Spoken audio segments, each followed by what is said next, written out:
ያሰብኩትን ነገር ባሰብኩት ጊዜ ያስረክበኛል። ቦታው የራሱ ነው። የሚሰራበት ግንባታን እንዴት ነው ያገኘው?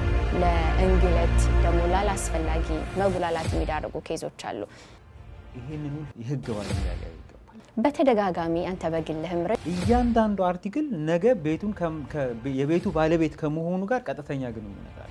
ሲገዙ 50 ምናምን ብር የነበረ አንድ በካሬ 50 ምናምን ብር የነበረ ቤት ወደ 100 ምናምን ብር ሲገባ በጥፍ ሲያድግ ማለት ነው። ሙሉ ቤቱን ራሱ ካስረከባቸው በኋላ እንደማቀው ከይዛለ ካርታ ሲጠይቁ ካርታውን ማግኘት አልቻሉም። ምክንያቱም ህንፃውን ሙሉ አሲዞ ባለቤቱ ስለተበደረ። በቃል ሴልሷ መንገድ ላይ ስትሸጭልሽ የነገረችሽ ነገር ሊኖር ይችላል። በፓምፕሌታቸው ላይ የጻፉት ነገር ሊኖር ይችላል። በቴሌቪዥን ጣቢያ ያስነገሩት ነገር ሊሆን ይችላል። ይሄ ነገር ውሌ ላይ አለ ወይ?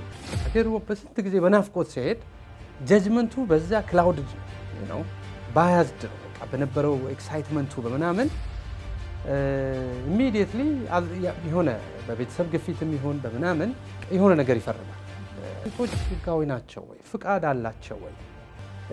እስካሁን የነበራቸው ትራክ ሪከርድ ምን ይመስላል? ተከሰው ያውቃሉ ወይ? ብዙ ሊጠኑ የሚገቡ ነገሮች አሉ። ያንን ሳያደርግ ናሽናል ባንክ ማቋቋሚያ አዋጅ በኢትዮጵያ ውስጥ በተለየ መንገድ የተፈቀደ እስካልሆነ ጊዜ ድረስ የአገሪቱ የመገበያ ገንዘብ ብር ነው። ስለዚህ ኮንትራክት በምታደርግበት ጊዜ እዛ ላይ መግለጽ ያለበት ፊገር በብር መሆን እንዳለበት ነው በግልጽ በሚገኝ የሚገኘው እና በዶላር ተደርጎ የሚገኝ ከሆነ በብር እንደተደረገ ቆጥረዋል እና ኦልሞስት ከ1.4 ሚሊዮን በላይ ሎየር አላቸው። ኢንዱስትሪው ትልቅ ነው፣ ባለሙያው ሰፊ ነው። እንደዚህ ነው።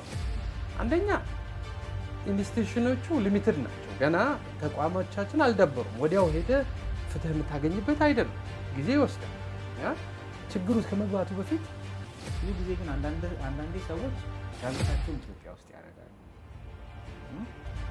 ንብረት ኢትዮጵያ ውስጥ ያፈራሉ። እንደ ባልና ሚስት በአንድም እንግዲህ ጀስቲፋይ ያልተደረገ ሶርሱን ወይም አንኤክስፕሌንድ ነው ብሎ ባሰበው ፕሮፐርቲ ላይ ንብረቱን ከመውረስ ጀምሮ ሌሎች ተጠያቂነቶችም አሉት። እነዚህ